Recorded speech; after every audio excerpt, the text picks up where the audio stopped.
The First Day of School by Patricia Relf, illustrated by Diane DeSalvo.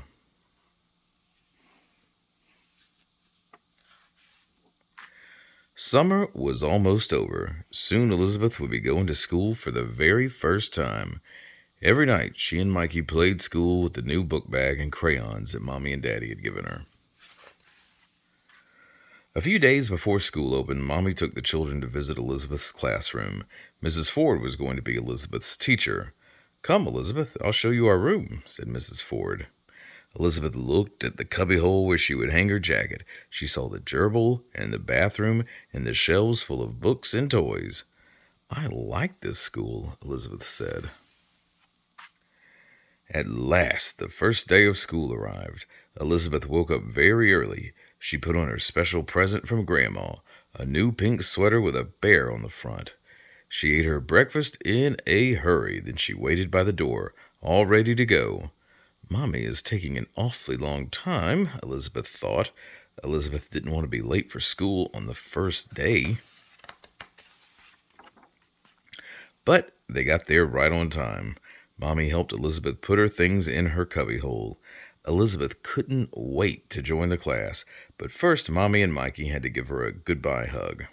"Have fun, Elizabeth," said Mommy. "We'll pick you up right after school." Then Mommy and Mikey left. Elizabeth looked around the big, busy room. She didn't know any of the children. And now that Mommy and Mikey were gone, she felt all alone and a little bit scared. Everyone else had something to do. One girl was making a pig out of modeling clay.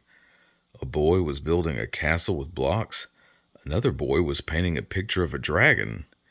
Elizabeth decided to paint a picture of her mother. "Is that a picture of you, Elizabeth?" Mrs. Ford asked. "No," said Elizabeth. At cleanup time, a boy splashed paint on her new sweater. "I don't know if I like school very much," Elizabeth thought. When Mrs. Ford called the children over to the piano, everyone wanted to sit close to her. There was barely room for Elizabeth. She tried to sing, but she felt like crying. Then Mrs. Ford asked everyone to hold hands and make a circle for a game. Elizabeth didn't feel like playing. She wished she could go home instead. Elizabeth stood by her cubbyhole. "I don't want to play that stupid game," she said. "I hate school." She climbed into her cubbyhole to hide, but Elizabeth was too big for the cubbyhole. When she tried to move, she got stuck. "Help!" Elizabeth wailed.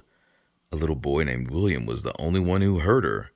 He untangled Elizabeth's jacket and helped her climb out. "Whew," said Elizabeth. "Thanks." "Why aren't you playing?" she asked then. "I don't know how to play that game," said William.